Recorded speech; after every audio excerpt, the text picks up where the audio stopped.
ఎరిగి ఉన్నానయ్యా నీకేది అసాధ్యము కాదని, తెలుసుకున్నానయ్యా నీవెప్పుడు మేలు చేస్తావని,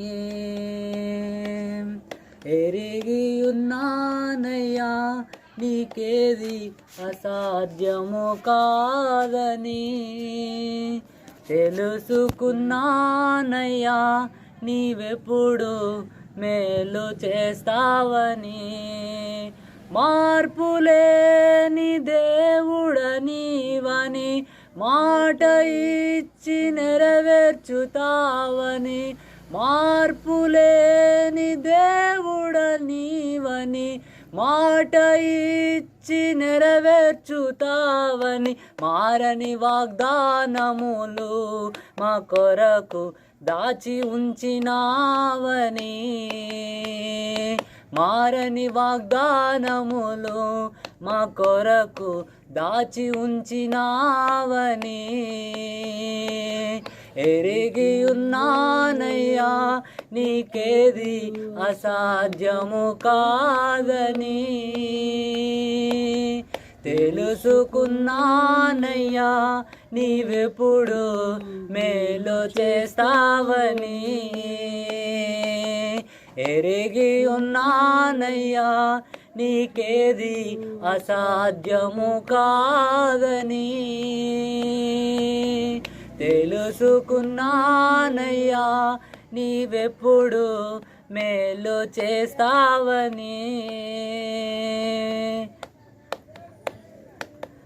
నన్ను చుట్టుముట్టిన బాధలతో నా హృదయం కలవరపడగా, నా సొంత జనులని నిందలతో నా గుండె నాలో నీరైపోగా, నన్ను చుట్టుముట్టిన బాధలతో నా హృదయం కలవరపడగా, నా సొంత జనులని నిందలతో నా గుండె నాలో నీరైపోగా, హక్కున నన్ను చేర్చుకుంటివే భయపడకంటివే, మిక్కుట ప్రేమను చూపితివే నన్ను ఓదార్చితివే, ఎరిగి ఉన్నానయ్యా నీకేది అసాధ్యము కాదని, తెలుసుకున్నానయ్యా నీవెప్పుడు మేలు చేస్తావని, ఎరిగి ఉన్నానయ్యా నీకేది అసాధ్యము కాదని, తెలుసుకున్నానయ్యా నీవెప్పుడు మేలు చేస్తావని, మించిన బలవంతుల చేతి నుండి తప్పించిన యేసునాథుడా, మించిన బలవంతుల చేతి నుండి తప్పించిన యేసుదేవుడా, వంచనకారుల వలల నుండి రక్షించిన హృదయనాథుడా, వంచనకారుల వలల నుండి రక్షించిన హృదయనాథుడా, నిరాశలలో నన్ను దర్శించితివే ఆదరించితివే, సజీవునిగా నన్నుంచితివే కృపను పంచితివే, ఎరిగి ఉన్నానయ్యా నీవెప్పుడు మేలు చేస్తావని, తెలుసుకున్నానయ్యా నీవెప్పుడు మేలు చేస్తావని, ఎరిగి ఉన్నానయ్యా నీకేది అసాధ్యము కాదని. తెలుసుకున్నానయ్యా నీవెప్పుడు మేలు చేస్తావని. మార్పులేని దేవుడనీవని మాట ఇచ్చి నెరవేర్చుతావని. మార్పులేని దేవుడనీవని మాట ఇచ్చి నెరవేర్చుతావని.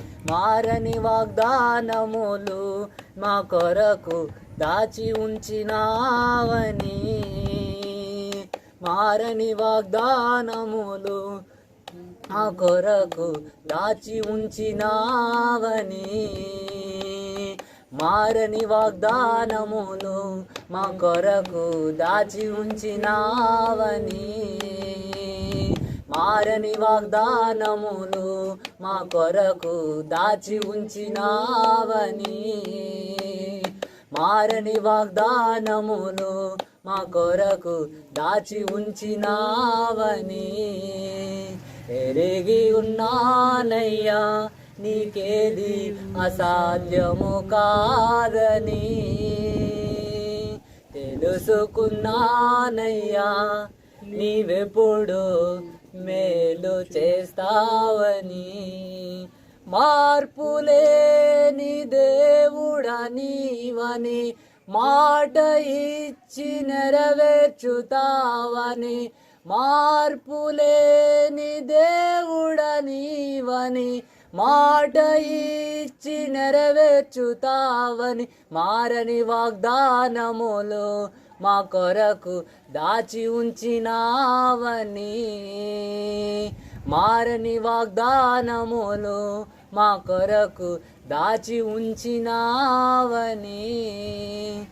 ఎరిగి ఉన్నానయ్యా నీకేది అసాధ్యము కాదని.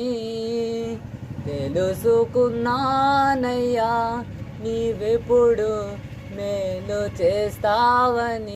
నీవు లేకుండా నేనుండలేను, నాకున్నవన్నీ నీవేసయ్యా.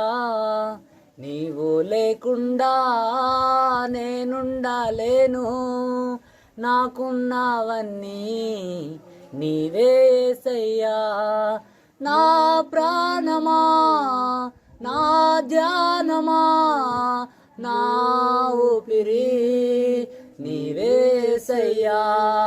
నా ప్రాణమా నా ధ్యానమా నా ఊపిరి నీవేసయ్యా. నీవు లేకుండా నేనుండలేను, నాకున్నవన్నీ నీవేసయ్యా. నీవు లేకుండా నేనుండలేను, నాకున్నవన్నీ నీవేసయ్యా. జాలి లేనిదే ఈ మాయలోకము, కలత చెందెను నా దీన హృదయము. జాలి లేనిదే ఈ మాయలోకము, కలత చెందెను నా దీన హృదయము. నన్ను కాపాడుటకు నాదరి నిలచితివా, హస్తము చాపితివా, నన్ను బలపరచితివా. నన్ను కాపాడుటకు నాదరి నిలచితివా, హస్తము చాపితివా, నన్ను బలపరచితివా. నా ప్రాణమా నా ధ్యానమా నా ఊపిరి నీవేసయ్యా. నా ప్రాణమా నా ధ్యానమా నా ఊపిరి నీవేసయ్యా. నీవు లేకుండా నేనుండలేను, నాకున్నవన్నీ నీవేసయ్యా. నీవు లేకుండా నేనుండలేను, నాకున్నవన్నీ నీవేసయ్యా. నన్ను ప్రేమించేవారు ఎందరో ఉన్నను, అంతము వరకు నాతో ఉండరు. నన్ను ప్రేమించేవారు ఎందరో ఉన్నను, అంతము వరకు నాతో ఉండరు. నాలో ఉన్నవాడా, నాతో ఉన్నవాడా, నా ప్రాణము నీవే యేసయ్యా. నాలో ఉన్నవాడా, నాతో ఉన్నవాడా, నా ప్రాణము నీవే యేసయ్యా. నా ప్రాణమా, నా ధ్యానమా, నా ఊపిరి నీవే యేసయ్యా. నా ప్రాణమా, నా ధ్యానమా, నా ఊపిరి నీవే యేసయ్యా. నీవు లేకుండా నేనుండాలేను, నాకున్నవన్నీ నీవే యేసయ్యా. కన్నులు మూసినా కన్నులు తెరచినా నా చూపులో నీ రూపమే. కన్నులు మూసినా కన్నులు తెరచినా నా చూపులో నీ రూపమే. కనికారించితివా కరుణామయుడా, కృప చూపించితివా నాకు చాలిన దేవుడా. కనికారించితివా కరుణామయుడా, కృప చూపించితివా నాకు చాలిన దేవుడా. నా ప్రాణమా, నా ధ్యానమా, నా ఊపిరి నీవే యేసయ్యా. నా ప్రాణమా, నా ధ్యానమా, నా ఊపిరి నీవే యేసయ్యా. నీవు లేకుండా నేనుండాలేను, నాకున్నవన్నీ నీవే యేసయ్యా. నీవు లేకుండా నేనుండాలేను, నాకున్నవన్నీ నీవే యేసయ్యా. నా ప్రాణమా, నా ధ్యానమా, నా ఊపిరి నీవే యేసయ్యా.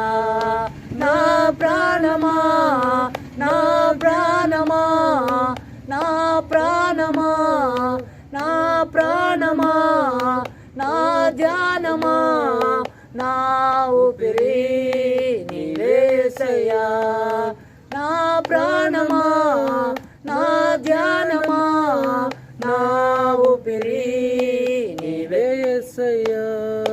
నీవు లేకుండా నేనుండాలేను, నాకున్నవన్నీ నీవే యేసయ్యా.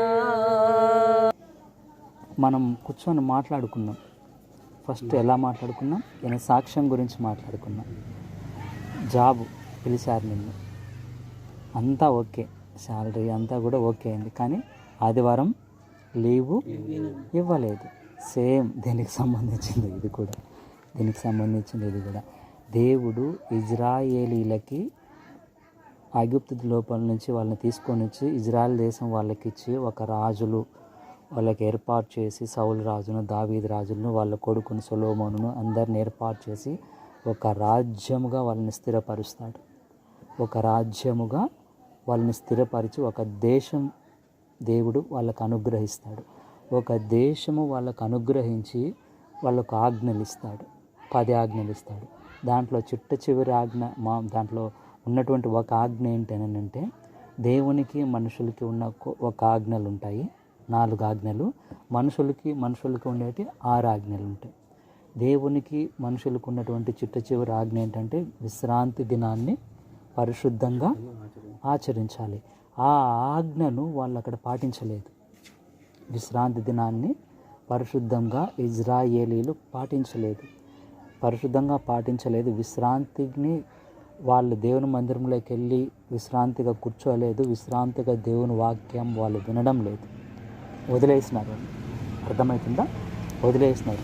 ఆ విశ్రాంతి అనేది మనుషులకు మాత్రమే కాదు, కానీ 6 ఏండ్లు పంట వేయి పొలంలో, 7వ సంవత్సరం వదిలి పంటకు కూడా విశ్రాంతి ఇవ్వాలి. ఎద్దులకు, ఎనుములకు, పాడి పశువులకు కూడా కాడి వాటిపైన 7వ రోజు పెట్టకూడదు. కానీ ఆ ఆజ్ఞను వాళ్ళు 7 ఏండ్లు పంట పండిస్తారు, 7 రోజులు పని చేసుకుంటారు. విశ్రాంతి అనే ఆజ్ఞని ఎత్తిపడేశారు వాళ్ళు.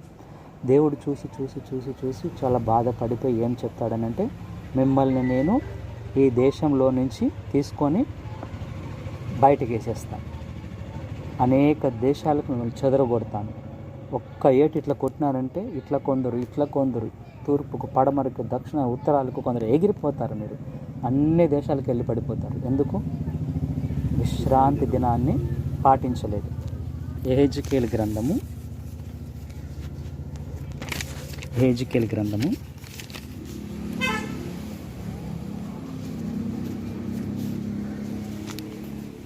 7వ అధ్యాయము 1-4 వరకు.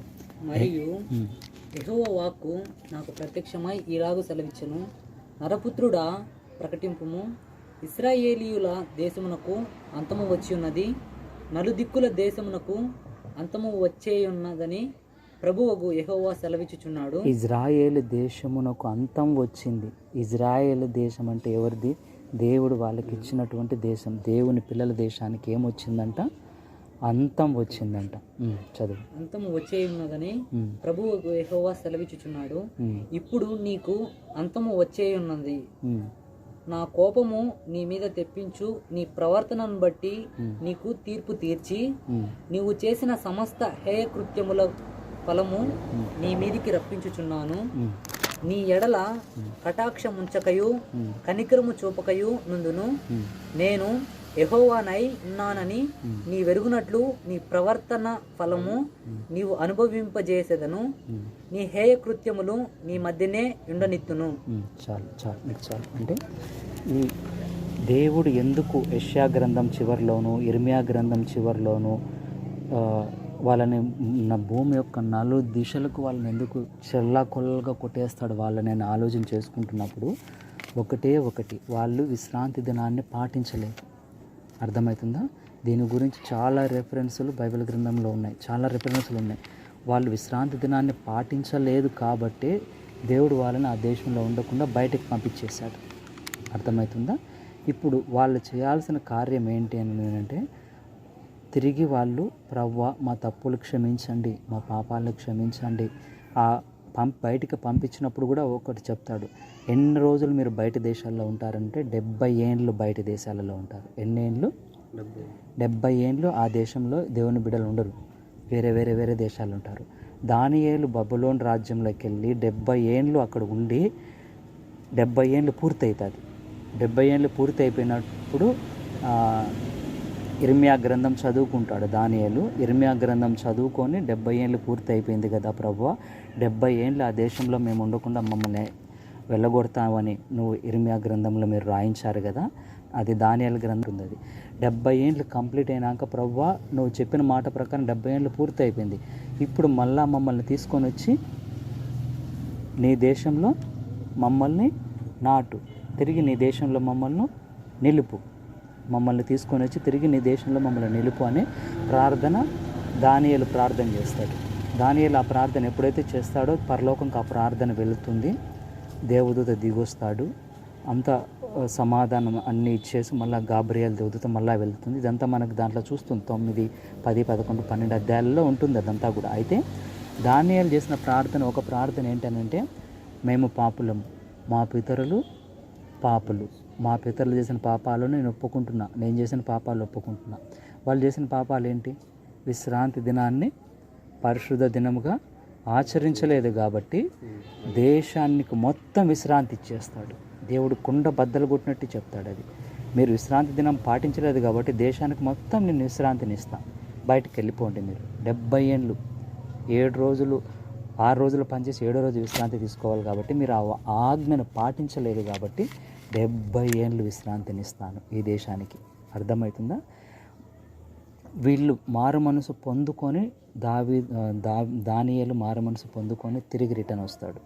మారు మనసు పొందుకొని ఆ ప్రార్థన, ఆ పశ్చాత్తాపం ఎప్పుడైతే పొందుకుంటాడో దానియేలు చేసిన ప్రార్థన పరలోకంకి వెళ్ళి గాబ్రియేల్ దేవదూత ఆ ప్రార్థనని తీసుకొని సగం ఆకాశంలోకి వస్తుంది. సగం ఆకాశంలోకి వస్తే పారసీక దేశానికి సంబంధించి ఒక దయ్యం అడ్డుపడుతుంది. గాబ్రియల్ దూతకు ఆకాశంలో అడ్డుపడుతుంది, రానిది కిందకి. ఈయనేమో ప్రార్థన ఫస్ట్ స్టార్ట్ చేసి 21 రోజులు ప్రార్థన చేసుకుంటానే ఉంటాడు.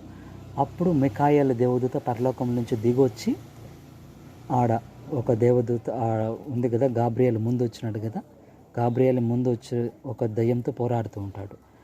ఆ మిఖాయేల్ రెండో దేవదూత వచ్చి ఆ దయ్యంతో పోట్లాడి ఫస్ట్ సారి దిగి వచ్చిన గాబ్రియల్ దూతను కిందకు పంపిస్తాడు.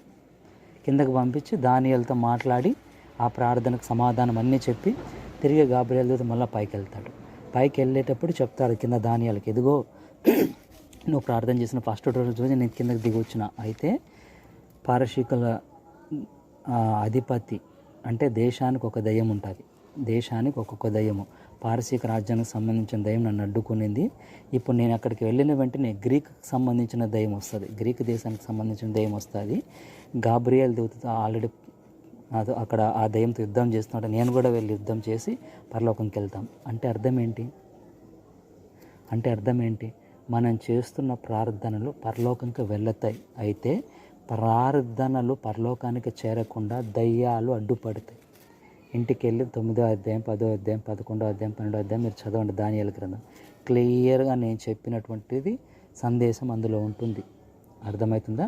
అదే దానియేలు మొదటి రోజు ప్రార్థన చేసి, రెండో రోజు ప్రార్థన చేసి, మూడో రోజు ప్రార్థన చేసి ప్రార్థన ఆపేస్తే సగం వరకు వచ్చిన దేవదూత అట్లే వెళ్ళిపోతాడు. ఈయన కంటిన్యూషన్ ప్రార్థనలో ఉన్నాడు కాబట్టి ఈయన ప్రార్థన సపోర్టుతో దేవదూత కిందకి దిగి వచ్చింది. ఈయనకు సపోర్టుగా ఇంకొక దేవదూత దిగి వచ్చి ఆడ యుద్ధం చేస్తుంటే కిందకు దేవదూత వచ్చి సమాధానం ఇచ్చి మళ్ళా వెళ్ళి యుద్ధం చేసి వెళ్తుంది. అర్థమవుతుందా? నేను చెప్పింది అర్థమవుతుందా? ఇది అంతటికీ కూడా కారణం ఏంటి అని అంటే ఇజ్రాయేలీయులు చేసిన పాపం. ఏంది వాళ్ళు చేసిన పాపం? విశ్రాంతి దినాన్ని పరిశుద్ధంగా ఆచరించలేదు. ఆ పాపాన్ని దానియేలు ఒప్పుకున్నాడు కాబట్టి దేవుడు తన దూతను పంపించి తిరిగి వాళ్ళ దేశాన్ని వాళ్ళకి ఇచ్చాడు. పాపాన్ని ఒప్పుకున్నారు కాబట్టి వాళ్ళ దేశం వాళ్ళకు ఇచ్చాడు. అర్థమవుతుందా? ఆ పాపాన్ని దానియేలే కాదు ఒప్పుకునింది, నెహమ్యా కూడా ఒప్పుకున్నాడు, ఎజ్రా ఒప్పుకున్నాడు. అర్థమవుతుందా? ఎహెజ్కేలు ఒప్పుకున్నాడు, ఇర్మియా ఒప్పుకున్నాడు, యెషయా ఒప్పుకున్నాడు. అర్థమవుతుందా? ఇంతమంది వాళ్ళు దేశం నిమిత్తం వాళ్ళు ప్రార్థన చేశారు కాబట్టి, ఆ పాపాన్ని ఒప్పుకున్నారు కాబట్టి వాళ్ళ ప్రార్థన అంగీకరించబడింది. అర్థమవుతుందా? ఇప్పుడు లూకాసు వార్త 13వ అధ్యాయం ఏంటి? లూకాసు వార్త 13వ అధ్యాయం 1 నుంచి 4 వరకు. అక్కడ ఏముంటుందంటే యేసు ప్రభు ఒక దగ్గర వాక్యం చెప్తూ ఒక ఊరిలో ఉంటాడు. అయితే అక్కడ ఏం జరుగుతుందని అంటే పిలాత్ అనే ఒక రాజు కొంతమందిని చంపి, గలిలీలో కొంతమంది దేవుని బిడ్డల్ని చంపి వాళ్ళ రక్తాన్ని బలులతో కలిపి ఇతర దేవతలకు అర్పించేవాడంట. ఎవరు? పిలాత్ అనే రాజు, గవర్నరు దేవుని బిడ్డల్ని కొంతమందిని ఇజ్రాయేలీని చంపి వాళ్ళ రక్తాన్ని బలులతో అర్పించి ఇతర విగ్రహాలకు బొమ్మలకు అర్పించేవాడంట. అది యేసు ప్రభు రోజుల్లోనే జరిగింది. అప్పుడు అది విని ప్రభువా ఇట్లా పిలాతు చేశాడంట అంటే ఆ మాటలు ఎప్పుడైతే యేసు ప్రభు వింటాడో వెంటనే ఒక మాట అంటాడు. ఏమంటాడనంటే, అలాగను చంపబడిన వాళ్ళ పాపులే అని మీరు అనుకుంటారేమో, అనుకోవాకండి. మీరు మారు మనసు పొందకుండా ఉంటే మీకు కూడా అలాగే జరుగుతుంది. అర్థమవుతుందా? మీరు మారు మనసు పొందకుండా ఉంటే మీకు కూడా అలాగే అంటాడు. మీరు మారు మనసు పొందాల్సిందని అంటాడు. యేసు ప్రభు కాలంలోనే అక్కడే ఇంకొక మాట అంటాడు. ఏమంటాడంటే, సిలోహ అనేటువంటి ఒక ఊరిలో గోపురం పడిపోయి 18 మంది చచ్చిపోతారంట. ఒక బిల్డింగ్ గోపురం కడతా అంటే అది కూలిపోయి ఎంతమంది? 18 మంది చనిపోతారంట. ఆ చనిపోయిన వాళ్ళందరూ పాపులని కొంతమంది అనుకునే వాళ్ళంట. కాదు యేసుప్రభు అంటాడు, వాళ్ళ పాపులని అనుకోవాకండి. మీరు మారు మనసు పొందకుండా ఉంటే మీరు అలాగనే నశిస్తారు. ఇప్పుడు చదవండి లూకాసు వార్త 13వ అధ్యాయం 1 నుంచి 4 వరకు. పిలాతు గలిలయులైన కొందరి రక్తము పారి బలులతో కలిపి ఉండెను. ఆ కాలమున అక్కడనున్న కొందరు ఆ సంగతి యేసుతో చెప్పగా ఆయన వారితో ఇట్లనే, ఈ గలిలయుల అట్టి హింసలు పొందినందున వారు గలిలయులందరికంటే పాపులని మీరు తలంచుచున్నారా? కారని మీతో చెప్పుచున్నాను. మీరు మారు మనసు పొందని ఎడల మీరందరూ అలాగే నశింతురు. మారు మనస్సు పొందని ఎడల మీరందరూ అలాగే నశింతురు, అలాగే నశిస్తారు. చదువు.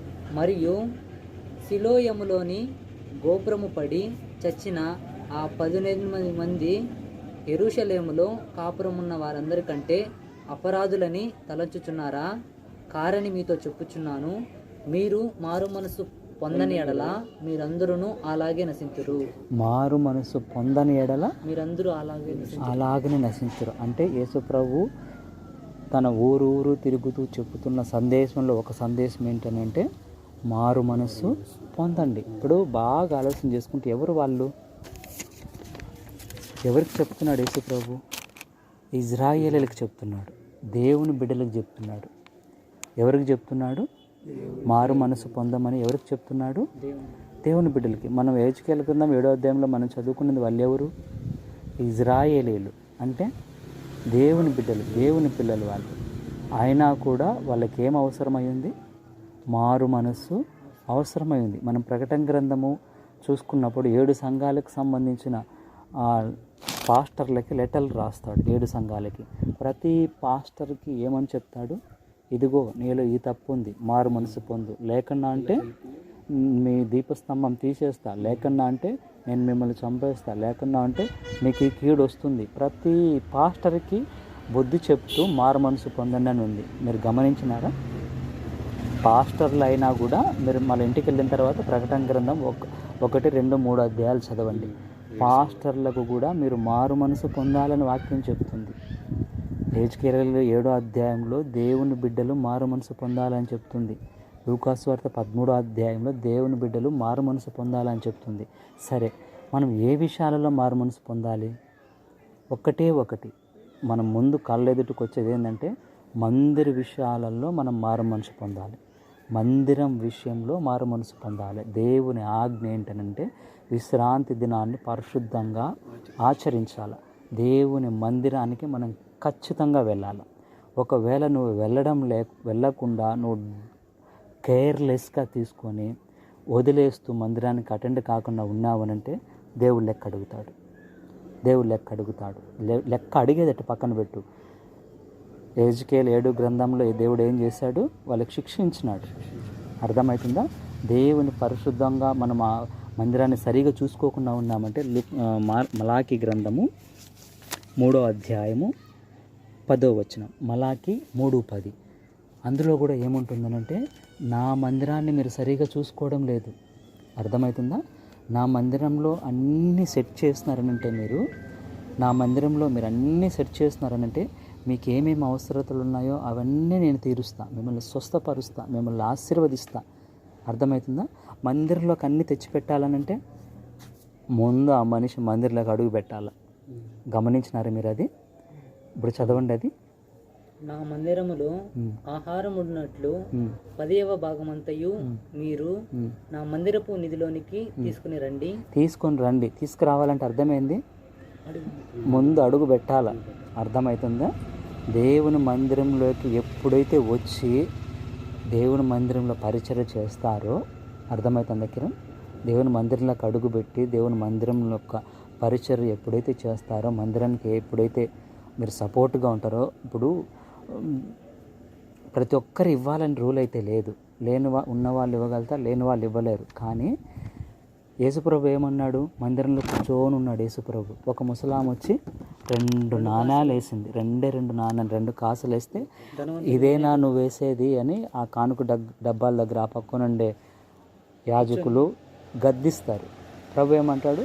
మీ అందరికన్నా ఎక్కువ వేసిందని అంటాడు. మీరు గమనిస్తున్నారా? దేవుడు డబ్బుచ్చురుడు. కానీ ఆమె అడుగు పెట్టింది మందిరంలోకి. ఆమె అడుగు పెట్టి ఆమెకు ఉన్నదంతా వేసింది. మీకు అర్థమవుతుందా? దేవుడు హృదయాన్ని చూస్తాడు. మీరు ఎంత ఇస్తున్నారనేది చూడడు. ఇచ్చేది అనేది నా టాపిక్ కాదు. నేను అనేది ఏంటంటే మందిరంలోకి దశంభాగాలు తీసుకురావాలంటే ముందు మీరు అడుగు పెట్టాలి. అర్థమవుతుందా? ముందు మీరు అడుగు పెట్టాలా. నాకు ఈ వారంలోనే ఒక ముసలామ నాకు కనబడింది ఒక దగ్గర. శుక్రవారం మందిరానికి వస్తుంది, మళ్ళీ ఇంటికి వెళ్తుంది, మళ్ళీ ఆదివారం మళ్ళీ మందిరంకి వస్తుంది, మళ్ళీ ఇంటికి వెళ్తుంది. ఆ ఊరు నుంచి మందిరానికి ఎంత కిలోమీటర్లు ఉంది? పండు ముసలామ ఎండ ఎలా ఉంది? ఎండ ఎలా ఉంది? నేను షాక్ అయిపోయినా ఆమెను చూసి. నేను మాట్లాడినప్పుడు శుక్రవారం మందిరంకి వస్తుంది, ఆదివారం మందిరికి వస్తుంది. ఎన్ని కిలోమీటర్లు ఉంటుంది? కింద ఎవరీ సండే వస్తుంది. ఎండ లెక్క చేయకుండా వస్తుంది. ఎండ లెక్క చేయకుండా వస్తుంది. నాకు షాక్ అయిపోయింది. ఎన్ని కిలోమీటర్లు? 70 కిలోమీటర్లు ప్రయాణం చేసిన వారానికి 2 సార్లు. పండు ముసలామ. ఇప్పుడు మనకి ఎంత ఉంది హీట్? ఇప్పుడు 45, 46, 47. అట్లా ఆమె చదువు లేనామ. మధ్యలో వచ్చింది లాస్ట్ నేను చూసింది ఏదంటే 48. ఆమె చదువు లేనామ ముసలామ దేవుని ఆజ్ఞను తూచా తప్పకుండా పాటిస్తుంది. మనం బైబిల్ చదివి, మనకు బైబిల్ తెలిసి అంతా తెలిసి మనం పాటిస్తున్నామా? అర్థమవుతుందా? మనం పాటిస్తున్నామా? విశ్రాంతి దినం అనేది పరిశుద్ధంగా ఖచ్చితంగా ఆచరించాలి. అర్థమవుతుందా కిరణ్? ఎన్ని పనులున్నా కూడా మందిరానికి పిల్లల్ని తీసుకొని మీరు వెళ్ళాలి. ఫస్ట్ మందిరంకి వెళ్ళి లోపలికి వెళ్ళి మనం కూర్చున్నామని అంటే ఒక దైవ సేవకుడు చెప్పాడు, ఒక పెద్ద ఆయన ఏం చెప్పాడనంటే, నువ్వు స్టార్టింగ్ ప్రార్థన కన్నా ముందు మందిరంలోకి వెళ్తే యేసుప్రభు వచ్చి నీ పక్కన కూర్చుంటాడంట. స్టార్టింగ్ ప్రార్థన కల్లా ముందు వెళ్ళి నువ్వు కూర్చుంటే యేసుప్రభు వచ్చి నీ పక్కన కూర్చుంటాడంట. అర్థమవుతుందా? ఆరాధన తర్వాత వాక్యం మధ్యలోనో చివరిలోనో వెళ్తే కాదు, స్టార్టింగ్ ప్రార్థనకు ముందు వెళ్తే దేవదూతలు కూడా దిగి వచ్చి ఎవరు స్టార్టింగ్ అప్పుడు వచ్చినారు, ప్రార్థనకు ముందు వచ్చినారు, ఎవరు పాటలు పాడేటప్పుడు వచ్చినారు రాసుకుంటాడు దేవదూత. ఆరాధన టైంలో ఎంతమంది వచ్చినారు, కానుకలు వేసేటప్పుడు ఎంతమంది వస్తున్నారు, ఎవరు ఎంత వేస్తున్నారు, ప్రతి రిపోర్టు దేవదూత రాసుకొని పరలోకంకి వెళ్తారు. మీకు తెలుసా విషయం? అది మీకు తెలియదేమో. ఎవరు ఎన్ని గంటలకు వస్తారో దేవదూత పేర్లు రాసుకుంటారు. మీరు మందిరంకి రాకన్నా అంటే మీ పేర్లు దేవదూత రాసుకుంటాడు. అర్థమవుతుందా? మందిర విషయంలో దయచేసి జాగ్రత్తగా ఉండండి. ఇంకొద్ది కేటగిరీ ఉంటారు, ఇంకొద్ది ప్రజలు ఉంటారు, ఇంకొద్ది గుంపు కలిగిన వాళ్ళు. మందిరం అంటే కేర్లెస్ తీసుకుంటారు, నెగ్లెక్ట్ చేస్తారు, చాలా నెగ్లిజెన్స్. నిద్రపోతారు. అలా నిద్రపోకూడదు. మందిరంలో దేవుడు చూస్తాడు. అర్థమవుతుందా? నిద్రపోకూడదు. అతి జాగ్రత్తగా అవసరమైతే టిఫిన్ చేయకుండా మందిరంకి రావాలా. మందిరం తర్వాత మళ్ళీ వెళ్ళి ఏదన్నా తినొచ్చు, కానీ మందిరంకు ఫుల్గా తినేసి వచ్చి నిద్రపోకూడదు. తప్పు. ఆరాధన చేసేటప్పుడు ఆరాధన చేయాలా. అర్థమవుతుందా? ఇంకొద్ది కేటగిరీ వాళ్ళు నేను చూసింది ఏంటంటే, నేను కొంతమందిని కలిసిన, కొంతమందిని పెద్ద సిటీలలో ఫుల్ తాగి వస్తారు మందిరంకి. తాగి వచ్చి సేవలో పాల్గొంటారు. సేవలో మందిరం వాళ్ళకి అప్పగించిన పనులలో తాగి వాళ్ళకి అప్పగించిన పరిచర్య వాళ్ళు చేస్తారు. అలా ఉండకూడదు. నెగ్లెక్ట్ చేయకూడదు. ఇంకొంతమంది ఉంటారు, వచ్చినప్పటి నుంచి కూడా వాళ్ళు కళ్ళంతా కూడా లేడీస్ సైడే చూసుకుంటూ ఉంటారు. డిఫరెంట్ కేటగిరీలు ఉంటారు. కానీ గుర్తుపెట్టుకోండి, మందిరంలోకి వచ్చి అడుగు పెట్టిన తర్వాత అటువంటి ఏమేం పనులు చేస్తున్నారో ఆయా పనులకు తగిన శాపాలు తెచ్చుకుంటారు వాళ్ళు. ఎందుకంటే దేవుని మందిరంలో దేవుడు ఉంటాడు. అర్థమవుతుందా? దేవుని మందిరంలో దేవుడు ఉంటాడు. మనం దేవునికి రెస్పెక్ట్ ఇస్తే, దేవుణ్ణి మనం ఘనపరిస్తే దేవుడు మనల్ని ఘనపరుస్తాడు. అర్థమవుతుందా? విశ్రాంతి దినాన్ని మనం పరిశుద్ధంగా ఆచరిస్తూ ఆ దినాన్ని మనం ఘనపరిస్తే దేవుడు మనల్ని ఘనపరుస్తాడు. ఎట్టి పరిస్థితుల్లో విశ్రాంతి దినాన్ని, దేవుని ఆలయాన్ని మీరు నెగ్లెక్ట్ చేయొద్దు. ఇది దేవుడు నాకు ఇచ్చిన 2-3 రోజుల కిందట ఇచ్చిన సందేశం,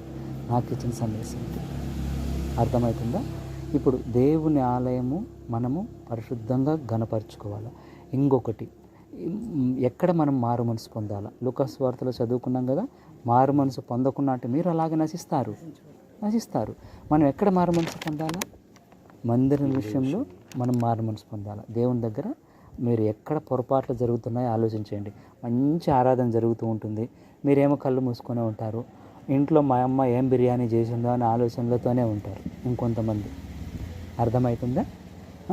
కళ్ళు మూసుకొని ఆరాధన చేస్తూనే ఉంటారు, కానీ మైండ్ మధ్యాహ్నం చికెన్ బిర్యానీనా మటన్ బిర్యానీనా ఏది చేసి ఉంటారు ఇంట్లో మీకు తెలియదు. నేను చెప్పింది 100% నిజం. ఆ టైప్ వాళ్ళు కూడా ఉన్నారు. మందిరంకి వచ్చేవాళ్ళు, అయ్యయ్యో ఎంతసేపు ఈ ఆరాధన, అయ్యయ్యో ఎంతసేపు ఈ ప్రార్థన, త్వరగా నాకు ప్రార్థన అయిపోతే నేను వెళ్ళి ఇంటికి వెళ్ళి చికెన్ తినేస్తాను కదా. నిజం, అన్నీ దేవుడు చూస్తూ ఉంటాడు.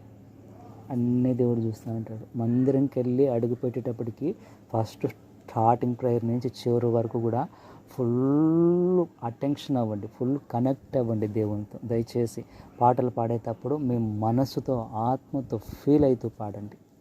అర్థమవుతుందా? ప్రార్థన చేసేటప్పుడు ఫీల్ అవుతూ చేయండి, కనెక్ట్ అవ్వండి దేవునితో. వాక్యం వింటూ ఉన్నప్పుడు భయభక్తులతో వినండి. ఆరాధన చేసేటప్పుడు బలంగా దేవుణ్ణి ఆరాధించండి. నామక వ్యవస్థలాగా ఉండద్దు. మీరు ఎప్పుడైతే పూర్ణ హృదయంతో, పూర్ణ మనసుతో, పూర్ణ ఆత్మతో దేవుని విశ్రాంతి దినాన్ని ఆ మందిరంలో మీరు ఘనపరుస్తారో మిమ్మల్ని చూసి మీ పక్కన కూర్చుండే వ్యక్తి భయపడి వాళ్ళు కూడా తప్పట్లు పెడతారు, వాళ్ళు కూడా పాటలు పాడతారు, వాళ్ళు కూడా ఆరాధిస్తారు. నువ్వు ఫుల్ కనెక్షన్ పెట్టుకుని ఉంటే దేవునిలో ఆదివారము పక్కన వాళ్ళు కూడా కనెక్షన్ పెట్టుకుంటారు. నేను చేసేది అంతే. నేను వెళ్ళినప్పుడు మందిరాలకి పాటలు ఎవరు సరిగా కొంతమంది పాడరు కదా, నేను పట్టించుకోను. నేను కనెక్ట్ అయిపోయి దేవునితో నేను పాడుకుంటా ఉంటా. కాసేపటికి నేను గమనిస్తూ ఉండేది ఏంటంటే వాళ్ళకి పాటలు పాడే ఇంట్రెస్ట్ వాళ్ళకి పక్కన వాళ్ళకి లేకపోయినా కూడా నేను కనెక్ట్ అయ్యే విధానాన్ని బట్టి వాళ్ళు పాడతారు. అర్థమవుతుందా? వాళ్ళు పాడతారు. ఎందుకు పాడతారు? వాళ్ళకి పాడాలని అనిపించదు, కానీ నేను పాడతా అంటే వాళ్ళు పాడతారు. నేను చెప్పింది అర్థమవుతుందా? నువ్వు బాగా ఆరాధన చేస్తే నీ పక్క నుండి వాళ్ళు నిన్ను చూసి చేస్తారు. మీరు గమనించండి, మీరు ఆ పని చేసి చూడండి. ఒక్కటే కాన్సన్ట్రేషన్ చేయండి. స్టార్టింగ్ ప్రేయర్ నుంచి మందిరము చివరి వరకు కూడా ఒకటే శ్రద్ధతో. నేను ఇదే టాపిక్ నేను అక్కకి చెప్పిన, మీరు పట్టించుకోవద్దుక్క, మీరు టిఫిన్ చేయకుండా మార్నింగ్ మందిరంకి వెళ్ళండి, మీ పాటికి మీరు వర్షిప్ చేయండి. నేను చెప్పిన, నేను అలాగే చేస్తున్నాడు. నేను చాలామందికి చెప్తా ఈ విషయం. అది ఫుల్ శ్రద్ధ పెట్టండి. మీరు మందిరంలోకి వెళ్ళి ఫుల్ శ్రద్ధ పెట్టినారనంటే దేవుడు వింటాడు. మీరు అనాలోచితంగా ఉన్నారు అని అంటే, వాక్యం చెప్పేటప్పుడు నిద్రపోతూ ఉన్నారంటే మీకు శాపం వస్తుంది. అర్థమవుతుందా? నువ్వు సరిగా ఆరాధించుకున్నావు అంటే దయ్యాల మీద దాడి చేస్తాయి. తెలుసా మీకు ఆ విషయము? నువ్వు ఆరాధన చేస్తా, అందరూ ఆరాధన చేస్తా అంటే నువ్వు ఆరాధన చేయకుండా పిచ్చి పిచ్చి ఆలోచన చేసుకుంటా ఉంటే అక్కడ ఉండే కొంతమంది దయ్యాల ప్రభావం నీ మీద పడుతుంది. దయ్యవుని ప్రొటెక్షన్ నీ మీద ఉండదు. అర్థమవుతుందా? దయ్యాలు దాడి చేస్తాయి. నేను చెప్పింది అర్థమవుతుందా కిరణ్? ఫుల్ శ్రద్ధతో మనము దేవునితో కనెక్షన్ పెట్టుకోవాలి. ఇంతవరకు ఏదో మనం పొరపాట్లు చేశాం కాబట్టి దేవుని మందిరానికి సంబంధించి మనము శ్రద్ధ పెట్టాలి. ఇంకొకటి ఏంటంటే, ఇప్పుడు మలాకి 3:10 చదువుకున్న దశంభాగాలు అన్నారు కాబట్టి నేను మన సార్ దగ్గర నేను చూస్తుంది ఏంటంటే, స్కూల్కి వెళ్ళే పిల్లలు కూడా వాళ్ళకి ఇచ్చిన పాకెట్ మనీలో దశంభాగాలు తీసిపెట్టి సార్కి ఇచ్చేవాళ్ళు. దశంభాగాలుగా ఎంత ఇచ్చేవాళ్ళు? 30 రూపాయలు, 40 రూపాయలు, 50 రూపాయలు నెలకు చిన్నపిల్లలు దశంభాగాలు ఇచ్చేవాళ్ళు. ఎందుకు? దేవుని వాక్యం రాయబడింది కాబట్టి చిన్నపిల్లలు అందరూ ఇచ్చేవాళ్ళు. దశంభాగాలు ఎవరైతే దేవుడికి ఇస్తారో దేవుడు వాళ్ళని ఆశీర్వదిస్తాడు. మీ మందిరాలలో ఖచ్చితంగా మీరు దశంభాగం నెలకు 100 రూపాయలైనా సరే, 200 అయినా సరే మీరు ఇవ్వండి. అర్థమవుతుందా? మీరు షుహరత్ అన్న దశంభాగము నాకు తెలిసి ఒక్క రూపాయితో స్టార్ట్ చేశాడు. ₹1 దశంభాగము ₹1 స్టార్ట్ చేస్తారు. మళ్ళీ 5 రూపాయలు, మళ్ళీ 10 రూపాయలు, అట్లా ఇప్పుడు ఎంత ఇస్తున్నాడు తెలుసా ఆయన? అంత ఇస్తున్నాడు దశంభాగం. ఒక మందిరానికి కాదు, చాలా మందిరాలకు ఇస్తున్నాడు. ఎందుకు? ఎప్పుడు ఎక్కడ నెగ్లెక్ట్ చేయలేదు దశంభాగం, ఎక్కడ నెగ్లెక్టే చేయలే ఆయన. వేరే దేశంలో 2 ఏళ్ళు అక్కడ ఉన్నా కూడా, కువైట్లో ఉన్నా కూడా డబ్బులంతా ఎత్తి పెట్టుకొని కూడా తిరిగి వచ్చి సమ్ అమౌంట్ పెద్ద అమౌంట్ కట్టుకొని వచ్చి తిరిగి దశంభాగాలు ఇచ్చాడు. తిరిగి దేవునికి దశంభాగాలు ఇచ్చాడు. నేను ఎందుకు చెప్తానంటే, దశంభాగాలు ఎవరైతే దేవునికి ఇస్తారో వాళ్ళని దేవుడు ఆశీర్వదిస్తాడు. దేవుని మందిరంలో ఇంతవరకు మనం మారు మనసు పొందాలని అంటున్నాడంటే, దేవుని వాక్యం చెప్తున్నది ఏంటంటే, మందిరం విషయంలో మీరు మారు మనసు పొందండి. ఇంకా పరిచయం ఎక్కువ చేయండి. ఇంతవరకు ఎలా పరిచయం చేశాడో ఇంకా ఎక్కువ మందిలో పరిచయం చేయండి. ఇంతవరకు పాటలు ఎలా పాడారో ఇంకా బాగా పాడండి. ఇంతవరకు ఎలా ఆరాధన చేశారో ఇంకా బాగా ఆరాధన చేయండి. ఇంకా బాగా కనెక్ట్ అవ్వండి. ఇంకొకటి, ఎక్కడ మనం మారు మనసు పొందాలని అంటే, చివరిగా చూసుకుందాం, మళ్ళీ లేట్ అవుతుంది. కొరింథీయులు రాసిన మొదటి పత్రిక 1 కొరింథీ 3:17. 1 కొరింథీ 3:17. అందులో మనకి ఏం చెప్తుందంటే వాక్యము, ఎవడైనను దేవుని ఆలయమును పాడు చేసిన యెడల దేవుడు వానిని పాడు చేయడు. ఎవడైనను దేవుని ఆలయాన్ని పాడు చేస్తే దేవుడు వానిని పాడు చేస్తాడు. చదువు. దేవుని ఆలయము పరిశుద్ధమై ఉన్నది, మీరు ఆ ఆలయమై ఉన్నారు, లేక మీరును పరిశుద్ధులై ఉన్నారు. ఎవడును తన్ను తాను మోసపరుచుకొనకూడదు. మీలో ఎవడైనను ఈ లోకమందు తాను జ్ఞానినని అనుకుని ఇంకా చాలు అర్థమవుతుందా? దేవుని వాక్యం ఏం చెప్తుందనంటే, ఇంకొక సైడ్ ఏం చెప్తుందంటే, దేవుని ఆలయాన్ని పాడు చేయకూడదు, దేవుని సంఘాన్ని మనము పాడు చేయకూడదు. గుర్తుపెట్టుకో. ఇంకొకటి ఏంటంటే, ఆ నిజమైన ఆ వాక్యం అర్థం ఏంటనంటే, మనము దేవుని ఆలయం ఉన్నాం, దేవుడు మనలో నివసిస్తున్నాడు. అర్థమవుతుంది. ఈ దేహాన్ని మనము పాడు చేయకూడదు. ఒకవేళ ఈ దేహాన్ని నువ్వు తాగి నీ దేహాన్ని నువ్వు పాడు చేసుకుంటే, లేఖనం ఏం చెప్తుంది? దేవుడు వాణిని పాడు చేయను. ఇప్పుడు నువ్వు తాగి జబ్బులు తెచ్చుకుంటావు, ఆల్రెడీ నీ దేహం పాడైపోయింది, ఇంకా దేవుడు ఇంకేం పాడు చేస్తాడు? నువ్వు తాగి ఇప్పుడు వ్యభిచారం చేసి ఎయిడ్స్ రోగం తెచ్చుకుంటారు, ఇంకా చచ్చిపోతారు అంతే. ఇంకా దేవుడు పాడు చేసేది ఏంది? దేవుడు వాణిని పాడు చేయను అంటే అర్థం ఏంటో తెలిసిన? వాణిని అంటే అర్థం ఏంటనంటే, ఇది కాదు, బాడీ కాదు, ఆత్మ. అర్థమవుతుందా? ఆత్మ నీ లోపల. ఇప్పుడు నువ్వంటే నువ్వు కాదు, నీ పేరుతో ఇంకొక స్పిరిట్ ఉంటుంది నీ లోపల నుంచి. చనిపోయిన తర్వాత నీ హైటే, నీ వెయిటే, నీ లావే, నీ బలమే, నీ కళ్ళే, నీ ముక్కే, నీ కలరే, నీలాగా ఉండి ఒక వ్యక్తి బయటకు వస్తాడు. అర్థమవుతుందా? యాజ్ ఇట్ ఈజ్గా నువ్వు ఎలా ఉంటావో అలా బయటకు వస్తారు అంతే. చిన్నపిల్లలు ఎవరైనా చనిపోయినా కూడా ఎంత వయసులో చనిపోతారో అంత వయసు పిల్లలే బయటకు వస్తారు స్పిరిట్ వాళ్ళకి బయటికి. మీకు తెలుసా విషయం అది? ఆ చిన్నపిల్లలకు బయటకు వచ్చిన తర్వాత దేవుని బిడ్డలు అయితే వాళ్ళు పరలోకంకి వెళ్ళిన తర్వాత వాళ్ళు పరలోకంలో 30 ఏండ్ల వరకు పెరుగుతారు. 30 ఏండ్ల వరకు పెరుగుతారు, మళ్ళీ పెరగరు. అర్థమవుతుందా? వాళ్ళు ఏ వయసులో చనిపోతారో అదే వయసుతో ఉంటారు. ఏ వయసుతో చనిపోతారో అదే వయసుతో చనిపోతారు వాళ్ళు. అర్థమవుతుందా? 30 వరకు పెరుగుతారు. దేవుళ్ళలో ఉండేవాళ్ళు పెరుగుతారు. దేవుళ్ళలో లేని వాళ్ళు మాత్రం ఏ వయసులో చనిపోయిన వాళ్ళు ఆ వయసులోనే ఉంటారు, కానీ మళ్ళీ పెరగరు. ఇంకొకటి ఏంటంటే, దేవుళ్ళలో ఉన్న వాళ్ళు చనిపోయిన వెంటనే వాళ్ళకి రక్షణ వస్త్రాలు ఉంటాయి. వాళ్ళ పాపాలు దేవుడు కడుగుతాడు కాబట్టి వాళ్ళకి తెల్లని బట్టలు ఉంటాయి. దేవుళ్ళలో లేకుండా ఉండే వాళ్ళు చనిపోయిన వెంటనే వాళ్ళ ఆత్మ బయటకు వస్తేనే వాళ్ళకి ముందు బట్టలు ఉండవు. అర్థమవుతుందా? వాళ్ళకి బట్టలు ఉండవు. అప్పుడు అవమానం అయిపోయి దాక్కుంటారు, పరిగెత్తారు వాళ్ళు. ఎక్కడికి పడితే అక్కడికి వెళ్ళి పరిగెత్తారు. అందరూ ఉండే దగ్గర ఉండరు.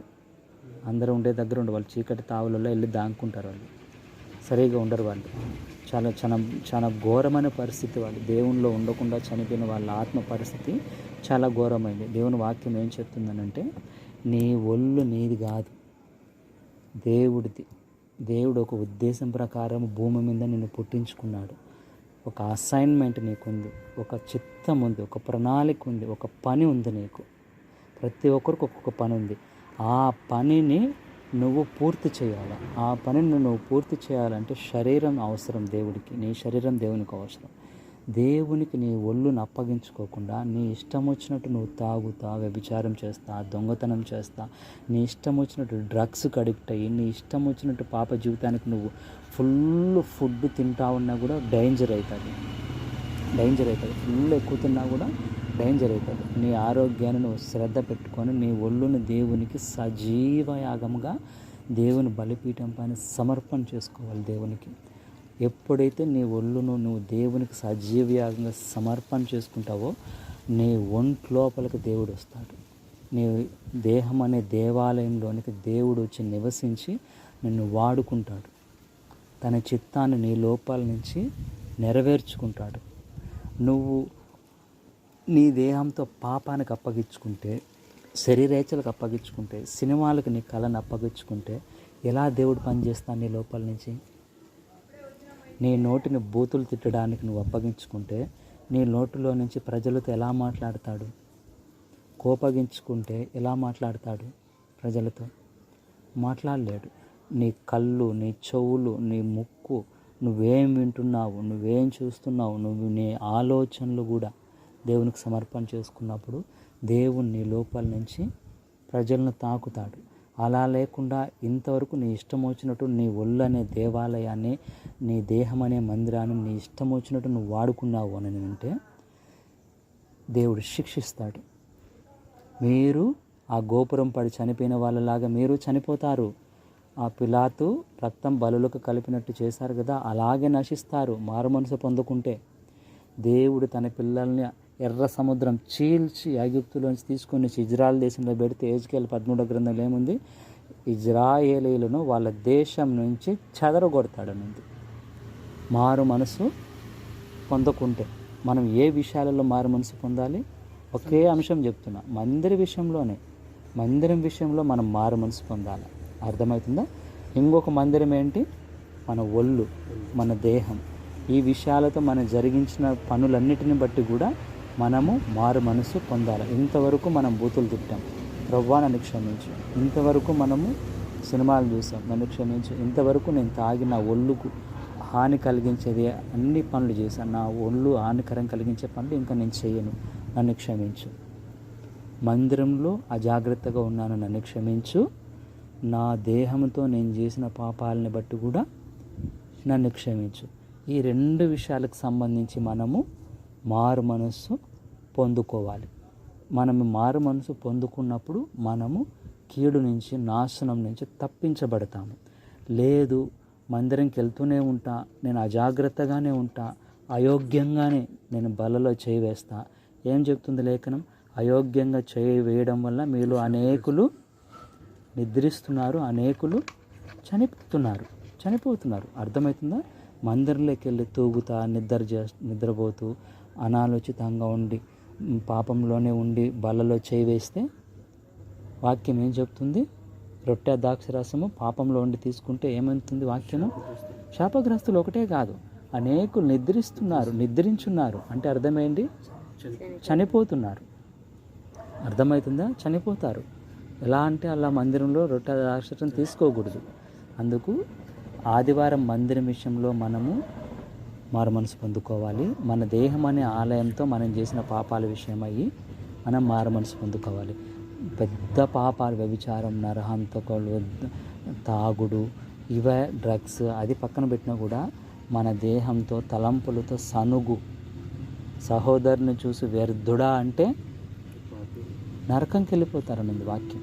ఏమంటాడు? సహోదరుని చూసి వ్యర్థుడా అంటే నరకంకి వెళ్ళిపోతారు. అర్థమవుతుందా? మనము ఒక స్త్రీని మోహపు చూపుతో మనం చూసినా కూడా వ్యభిచారులు ఎక్కడికి వెళ్తారు? నరకానికి వెళ్తారు. అర్థమవుతుందా? మన తలంపులలో కూడా తలంచకూడదు, మన దేహంతో మన తలంపుల్లో కూడా రాకూడదు. ఇంతవరకు జరిగినటువంటి పాపాలను ప్రభువా క్షమించు, మందిరం విషయంలో క్షమించు, నా దేహం అనే మందిరం విషయంలో నా పాపాలను క్షమించు. ఈ ప్రార్థనను మనం చేయాలి. మీరు ఇంటికి వెళ్ళిన తర్వాత అయినా సరే, తెలుసో తెలియక మందిరంలో జాగ్రత్తగా ఉన్నాను, తెలుసో తెలియక నా దేహం అనే మందిరంతో నేను పొరపాటు చేశాను, క్షమించండి. ఈ ప్రార్థన చేసి మారు మనసు పొంది మందిరంలో జాగ్రత్తగా ఉండాలి. ఈ దేహంతో మనం చేసే ప్రతి పనిలో దేవుడు లెక్క అడుగుతాడు. కాబట్టి యేసయ్యా, నేను పాపిని, నేను ఇంతవరకు నీ యొక్క మందిర విషయములో పాపం చేశాను, నన్ను క్షమించండి, నన్ను క్షమించండి. తెలుసో తెలియకు నేను పాపం చేశాను, క్షమించండి. యేసయ్యా, నేను నీ బిడ్డని, నీ రక్తం ఇచ్చి నన్ను కొన్నారు. ఇజ్రాయేలీయులు మీరు గొర్రెపిల్ల రక్తముతో ఆ రోజు మరణదూత నుండి విడిపించారు, కొన్నారు. ప్రభువా ఎర్ర సముద్రము చీల్చి ఆరిన నేల మీద నీ బిడ్డలను నడిపించి దేశాన్ని ఇచ్చారు. విశ్రాంతి దినాన్ని వాళ్ళు పాటించలేదు. కనుక 70 సంవత్సరాలు దేశము విశ్రాంతి అనుభవించింది. వాళ్ళని వెళ్ళగొట్టారు. చెడగొట్టారు.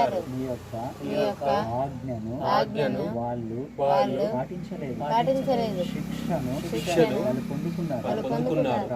ప్రభువా మేము విశ్రాంతి దినాన్ని పరిశుద్ధముగా ఆచరించుటకు సహాయం చేయండి.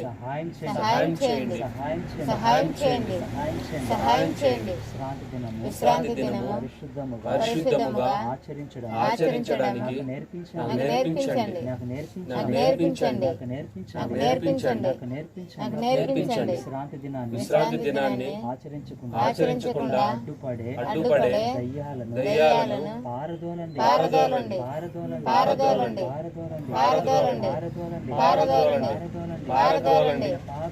పాపిని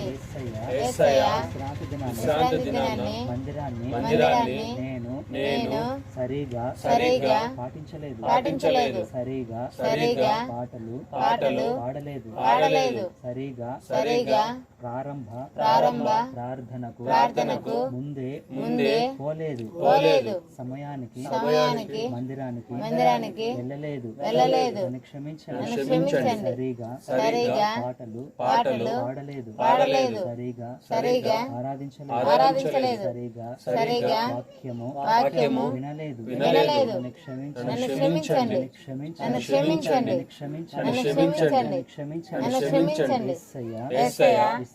విశ్రాంతి దినాన్ని ఆచరించే బుద్ధిని నాకు పుట్టించండి. యోగ్యముగా రొట్టె ద్రాక్షారసం తీసుకునే కృపను నాకివ్వండి. యేసయ్యా ఇంతవరకు అయోగ్యముగా నేను బల్లలో చేయివేసింటే నన్ను క్షమించండి. ఇంతవరకు అయోగ్యముగా ఆరాధించుంటే నన్ను క్షమించండి. ఇంతవరకు మందిరములో కేర్లెస్ గా ఉన్నందుకు నన్ను క్షమించండి. ఆ పాపాన్ని నీ రక్తములో కొట్టివేయండి. సహాయం చేయండి. నా పాపాలను ఒప్పుకుంటున్నాను. శిక్షను తొలగించండి. శాపాన్ని కొట్టివేయండి. యేసయ్యా మీరు చెప్పినట్లు మారు మనసు మేము పొందుకుంటాము. సహాయం చేయండి. మందిరంలో నేను చేరతాను. సమయానికి చేరతాను. భయము భక్తి కలిగి మందిరానికి నేను నడుస్తాను. సహాయం చేయండి. నా దేహమనే మందిరముతో ప్రభువా ఇంతవరకు నేను చేసిన పొరపాట్లను క్షమించండి. రక్తంతో కడగండి.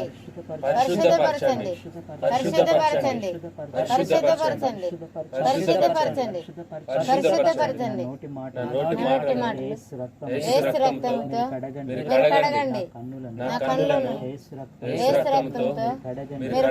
నా చెవులను యేసు రక్తంతో కడగండి. నా తలంపులను యేసు రక్తంతో కడగండి. యేసయ్యా నా దేహము సమర్పణ. నా ఒళ్ళు మీకు సమర్పణ. మీకు ఆలయం. యేసయ్యా నా ఆలయాన్ని మీకు సమర్పణ.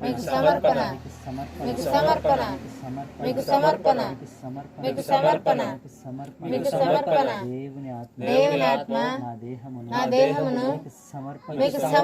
ఇంతవరకు నా దేహముతో నేను చేసిన పాపాలను క్షమించండి. నాకు మారు మనసు ఇవ్వండి. నీకు అప్పగిస్తున్నాను. నన్ను తాకండి. యేసయ్యా నా ప్రతి పాపమును క్షమించండి.